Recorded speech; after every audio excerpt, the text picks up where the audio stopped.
Go time, folks. The time is approximately 7 p.m. and the September 19th, 2024 Farragut Municipal Planning Commission will now begin.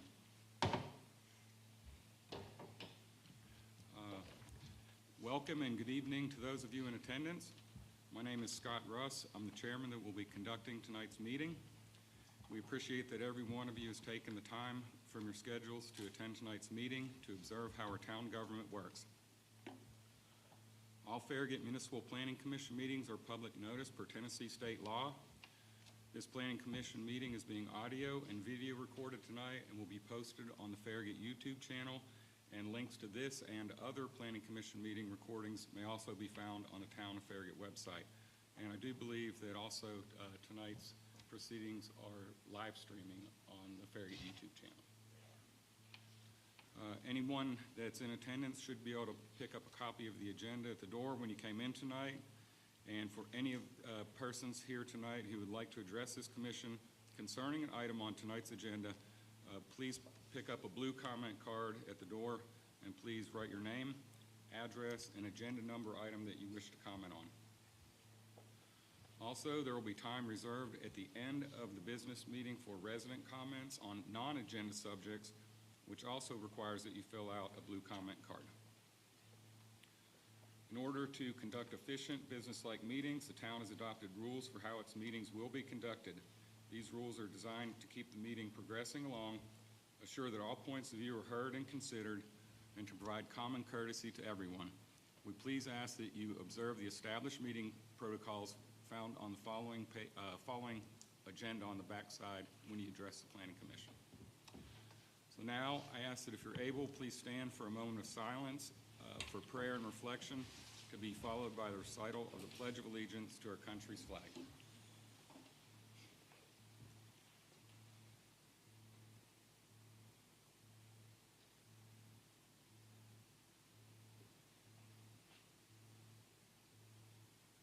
Pledge allegiance to the flag of the United States of America and to the republic for which it stands, one nation, under God, indivisible, with liberty and justice for all.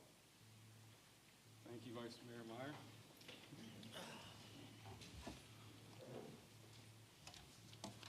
Okay, at this time, I'll ask any of the commissioners, do you guys have any announcements or recognitions? And no, I would like to welcome Alderman and Vice Mayor Scott Meyer to the Planning Commission. We look forward to all of your insight and input, and I'm happy to have you. Mark, I've established that we have 8 commissioners present, and therefore we have a quorum for tonight's proceedings. Are there any amendments to the agenda? No, sir. Is there a motion to approve? Second. Second. All those in favor say yes. Yes. Let the record show that the posted agenda has been approved. Are there any amendments to the minutes from the August 15th Farragut Municipal Planning Commission meeting? No, sir. Motion? Motion to approve. Second? Do we have a second? St. Clair. Yep. All those in favor say yes. Yes. Noes? No noes? Let the record show that the August 15th, 2024 minutes have been approved. I have to abstain from that, just to... One abstention, Mr. Devlin. Tonight we have 3 business items for consideration in our public hearing.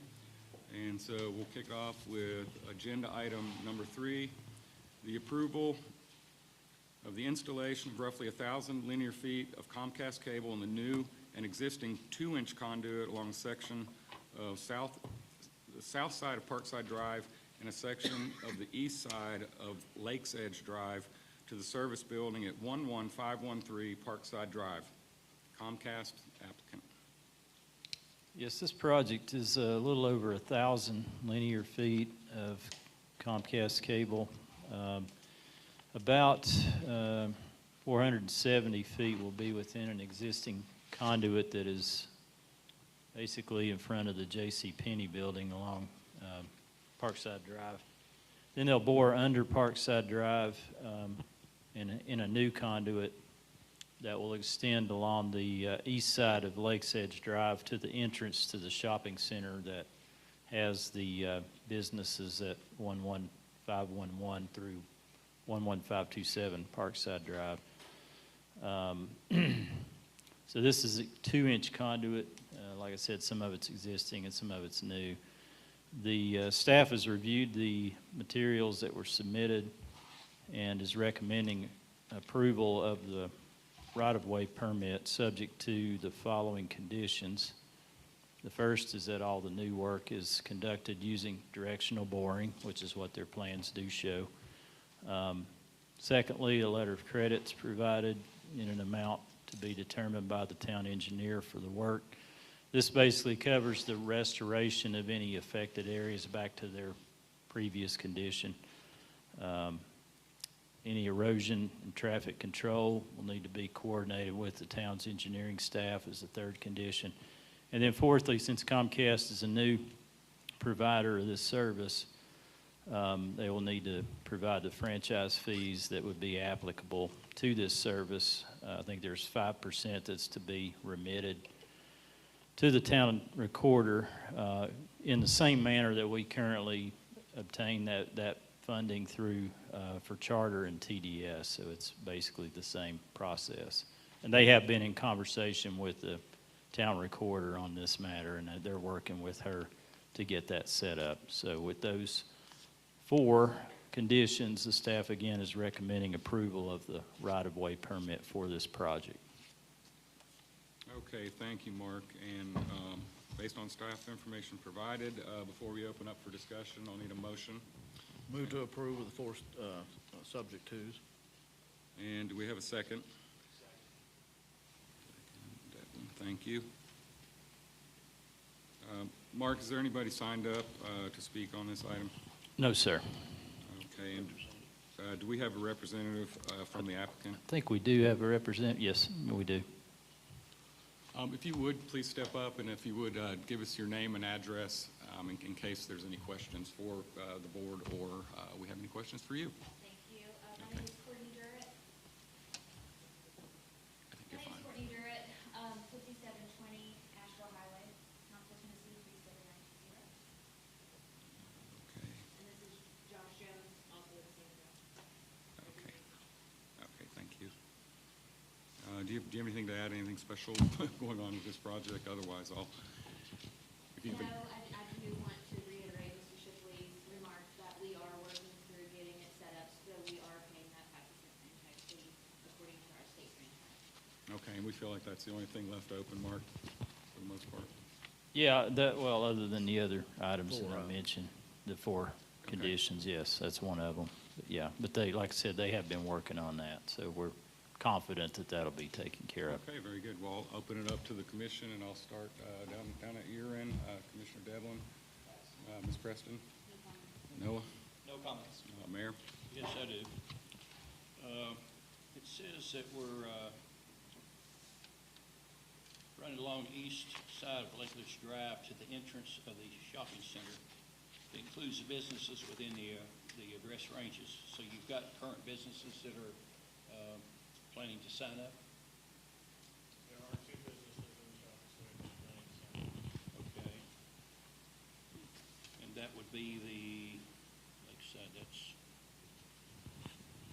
J.C. Penney's side, right? Yes. It's on, Must be the opposite side. yeah, the opposite side of Parkside Drive. Fidelity, I think, is one of the customers, and I don't remember who the other one was. Fidelity Investments, yeah.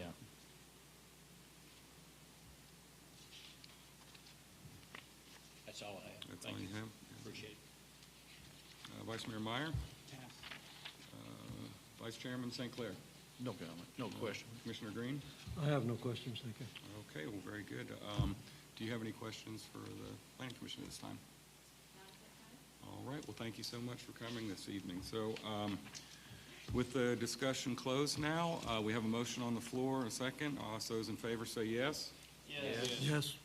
Noes?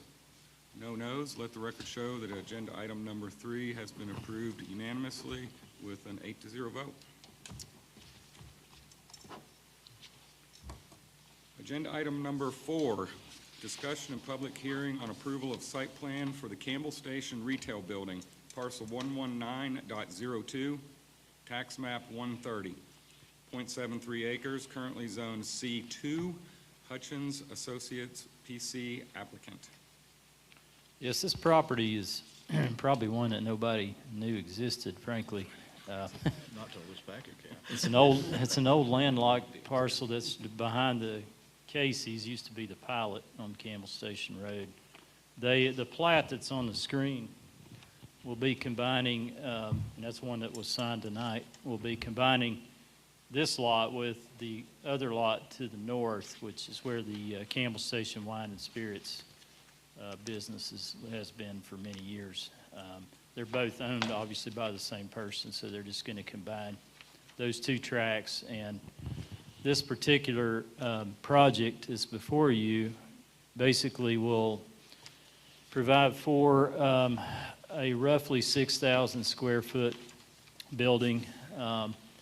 Its main purpose is going to be to house the Jazzercise facility that they're currently using space that's under the liquor store on the other parcel. And they need more space, so that's why they're building this building primarily.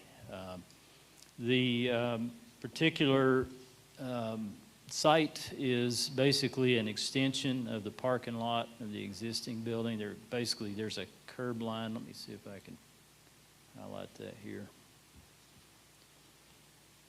But there's a curb that goes through here right now. They're going to take that out and basically connect to the parking through this section here.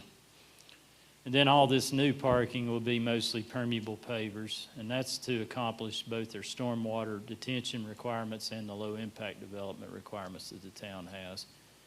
They're stubbing out a sidewalk to the south, and then there's kind of a crosswalk system that we had them add, because really this parcel really doesn't have any existing sidewalk facilities, so it just wasn't really any good way to incorporate that into this development, but it does at least identify a path for pedestrians to use if they want to go from one building to the other.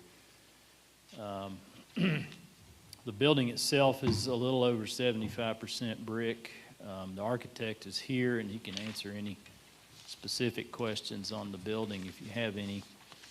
In terms of the appearance of the building, these are some of the elevations of the building, and has a good defined cap to it and articulation.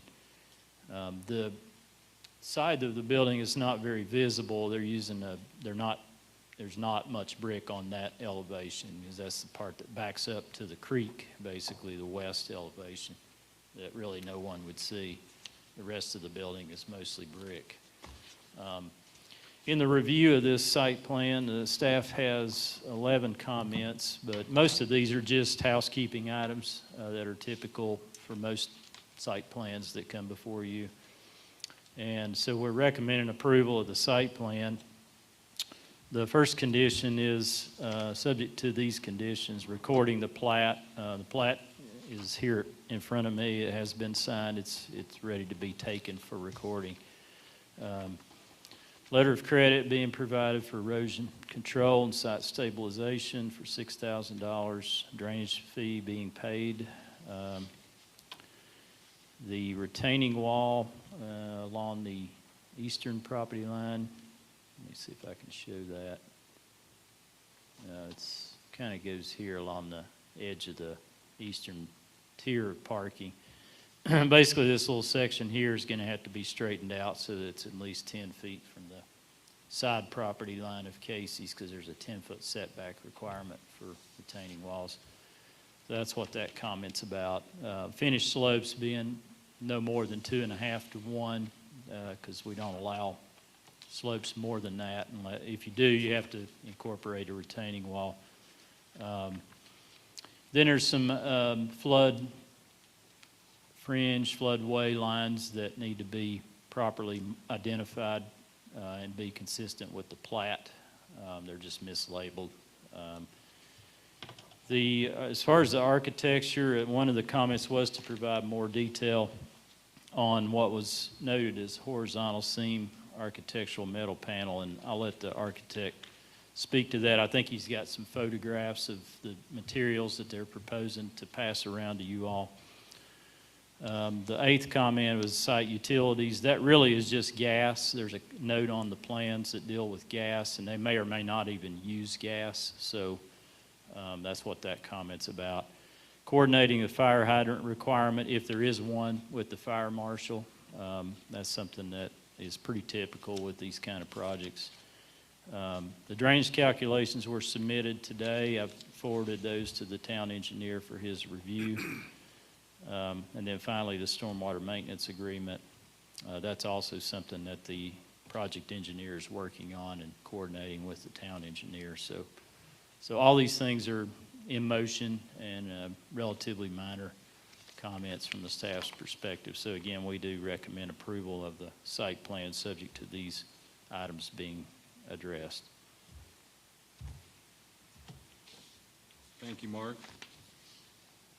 Based on the staff information that you've provided, we'll need a motion and a second. So moved. We have a second? I'll second. With a second. Mark, do you have anybody signed up to comment No, on sir. this agenda item? Okay, with that, you said we do have a representative from the applicant. If you could, please step up and please give us your name and your address. I'm David Hutchins, the architect, Hutchins Associates, PC. My home address is 1204 White Tower, Knoxville, 37919. My business address is 625 Middle Avenue, Knoxville, Tennessee. I guess the only thing is, someone had a question about, and Mark and I have been in pretty constant contact about all the items, so that's why they're all in motion, and some of them haven't been resolved, but they should be, and I've been in contact with both the surveyor and the civil about the items that they need to provide, and to take care of, we discussed all of this, and it's all in process. Okay, good. I brought some, there was a question about horizontal metal siding, and, you know, talking to Mark, that was more of an issue, it was an issue that didn't want to look like a warehouse. All right. Yeah, and we appreciate that as well. And there are so many great panel profiles, and on some really high-profile buildings. And what I chose was, originally I chose something that had profile to it. It was kind of like a reverse board batten in metal, but to run it horizontal. And it's a panel that you can run horizontal or vertical. I have examples of that, but really, I defaulted back to Mark and what I was looking at. In lieu of that, I said, well, I don't want to get into, you know, semantics on the metal panel. If there's something else that would be more really acceptable. And so I chose to do a hardy panel and make it a panelized rear elevation. And I've got some examples of what that looks like. And I'll show you the material that's selected for that. Also have copies of what the brick would be, and we're using on the coping. We've got some accent bands that are crab orchard stone, and these would be crab orchard stone has it's not it's typically somewhat variegated and not consistent like an Indiana limestone would be. It's got a little bit more variety to it. We have some areas we've got some accent lintels where it's cut, and you'll see that probably a little bit more. But it's the intention is for it to be in a more buff range, like a limestone would be. And I have an example of what that can look like also. And I've got a copy of the material from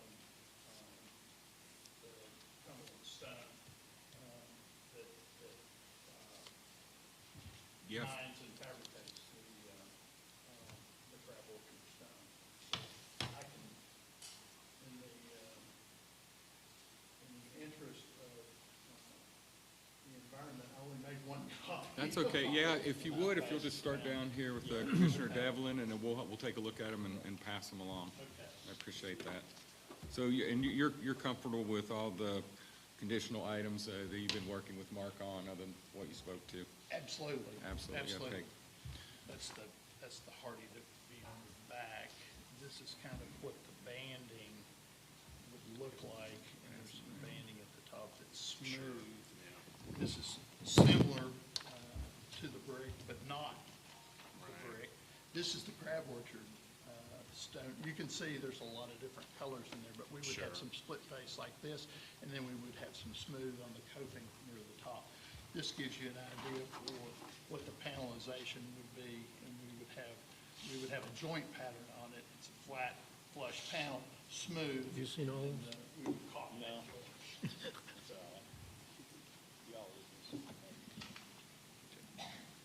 Commissioner Devlin, do you have any questions about the materials or any of the conditions? No, yeah, I don't have any questions about the materials. It looks pretty sharp. I think my question, and obviously the staff's approved it, so I think I'm kind of box checking here, but how much did the flooding of the greenway come up with this being built?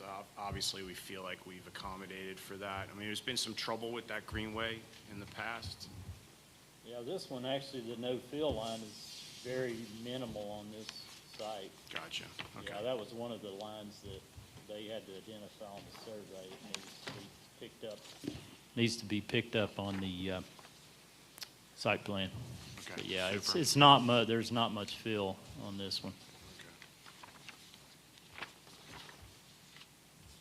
But that's certainly something we always look at when properties are in the flood fringe.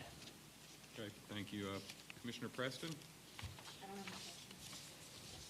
Commissioner Meyer? Pass. Mayor Williams? Yes, aquatic buffer was recently surveyed. That information, you have that, Mark?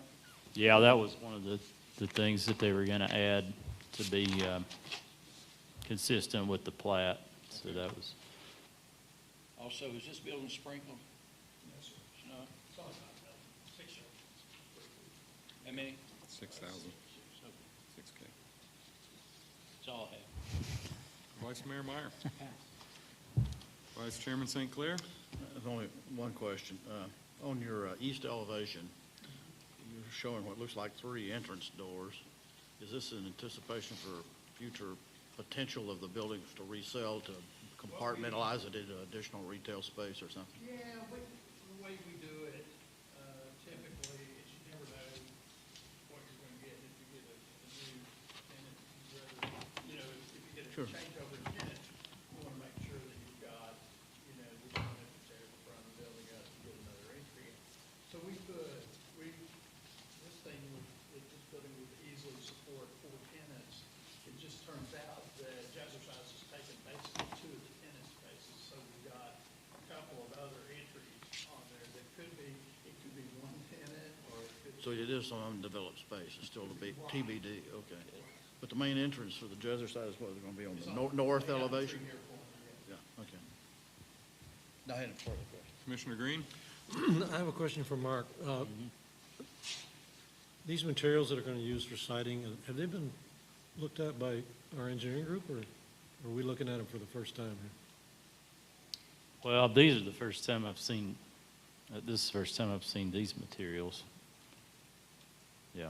So is our approval bypassing our staff, or what? Well, the architectural design is solely through the planning commission, and really, Yeah, but it's we not. normally kind of depend on the staff taking a look at stuff too, is what I'm thinking here. Yeah. For hanging techniques and all that kind of stuff. Yeah, that's something that we would look at with the building code review, but yeah, like I said, most of this building is brick. It was just a question of what they were going to do on that west elevation, the non-visible. And the plans originally, on these plans that are in the PowerPoint, had the horizontal seam metal panel. And my concern with that was in the architectural design guidelines, under the materials section, it doesn't allow fabricated metal panels or vinyl siding. It says do not use that in any application. So that's what I was asking for clarification on. So I think in light of that comment, that he kind of is going more with a hardy board product, which can be used as a accent material. And I think these are fine. These, I mean, I don't have a problem with any of these. These would actually be probably more attractive than what they had originally had on their plans, and that's on the screen right now. So, So is the rear elevation, the hardy board, going to be that light color? It'll be a gray, So it's going to be, it'll be a painted gray. yeah, that's kind of a light tan in that picture, I know, that's not a good. and what you passed around, so I just wanted to clarify what color. The Hardy? Yeah. That is, yeah, what they do is you can get it primed and you can paint it whatever color. It's gonna be a gray. It's going to be a gray. Light gray color. It comes primed, that you typically Yeah, see. I know that, but it's not brick color, so I just wanted to Oh, make sure we okay. knew what the color was going to be on the It would be. rear of the it would be building. contrast. yeah, it's pretty similar to what's on the screen there. That's kind of a light gray. Okay. As you can see, this is the part we're talking about. Through there. It's just that this, instead of being metal, is going to be the hardy board material. Obviously, they'll need to update the plan to reflect that, but from my perspective, I'm fine with that because it's an accent material. It's on a basically invisible building elevation no one's going to see. And even the building itself is Invisible. very difficult, will be very difficult to see from Campbell Station Road. So, but those elevations that are more visible will be virtually all brick. So I'm comfortable with it. Another comment. So you're satisfied with that? Thank you, Mark. Thank you, Mr. Green. And David, thank you very much. I appreciate your time tonight. We have a motion and a second on the floor. I'll ask all in favor say yes. Yes. Yes, noes? No noes. Let the record show that agenda item number 4 has been approved with subject twos with an 8-0 vote. And thank you, David. Agenda item number 5, discussion and public hearing on approval of a site plan for a 20-by-20 pavilion on the open space lot, that's lot 35, for the Village at Ivy Farm subdivision, 12616 Needle Point Drive, 0.77 acres, zoned NCC, Goodall Homes applicant. Yeah, this is the townhome portion of the Ivy Farms, which is finished basically at this point. The pad for this pavilion was poured with earlier construction, and they just, I guess, were in the process of determining what kind of pavilion they wanted to provide. So they made a decision on it, and so that's what's before the commission this evening is just the site plan on the pavilion itself. And I'll go straight to the photograph because that shows, well, this here is, so this is Ivy Farms Road that's coming in off of Kingston Pike. It goes back to Union Road. Union Road's here. Of course, the townhomes are here. This pavilion's right in the middle of the townhome development. It's really just kind of a gathering space for the residents. And it's going to look something like that, which would be architecturally consistent with the townhomes. That's one thing that I asked Goodall, the applicant, to make sure that whatever they were doing with the pavilion to carry over some themes from the townhome buildings into the pavilion so that it kind of blends in. And so that's kind of what it is proposed to look like. So had they shown that pavilion on the earlier plans when they were doing the site plan for this, we wouldn't have this before us, but since it's an afterthought, I felt like we needed to bring it back to the Planning Commission. But from the staff's perspective, we don't have any issues with this and are recommending approval as submitted. They'll still have to get the building permit for this, but as far as the site plan goes, we're recommending approval. Okay, thank you, Mark. Based on information provided, we'll need a motion. Motion to approve. We have a motion. Second. We have a motion and a second. Anybody signed up, Mark, to comment on this item? No, sir. All right, if we have a staff representative from Goodall present? No, I talked to them earlier today, and I said, I don't think, it seems like a no-brainer. I Well, don't that's think. what I was going to say. If Yeah. there's nobody here, I was just going to open it up without having them come up. We to the do have podium. some residents that live there, if they have any comments. So they're in our introduction to Farragut But you program. sign a blue card, and, though. That's the key, though. You got to do the blue card, otherwise it's no If you bueno. want to say anything about it, hopefully you like it. It'd be a good thing. Yeah? It'll be better than, Oh, it'll be okay. better than just having the pad there. Yeah. I'm just going See to how do an it covered. open call to the commissioners. Are there any comments or questions from anybody on the commission? I think it's a nice neighborhood amenity. Agreed. Good to go. All right, thank you. With that said, we have a motion on the floor for approval. We have a second. All those in favor say yes. Yes. Yes, noes? No noes. Let the record show that agenda item number 5 has been approved with an 8-0 unanimous vote. Mark, do we have any utilities for tonight? No, sir. No utilities. And I'd like to say before, do we have any resident comments? No, sir. Okay, and again, you alluded to it before we adjourn. I would like to thank all of you for attending the Town of Farragut Introduction to Farragut. It's a wonderful program and a great opportunity for you to learn how we operate as a town. And yeah, you really did. You picked a good one. And you're welcome to come back to the next one and all of them after that as well, though, too. So thank you for your time and your commitment to looking into the town. With that said, the time is approximately 7:32 p.m., and without objection, the September 19th, 2024 Farragut Municipal Planning Commission meeting is now adjourned. Thank you all. We had an 18-minute meeting, 6 months ago? I think we got out in like 18 minutes. The record's 14. 14? All right, we'll do better, Ed. We'll work on it.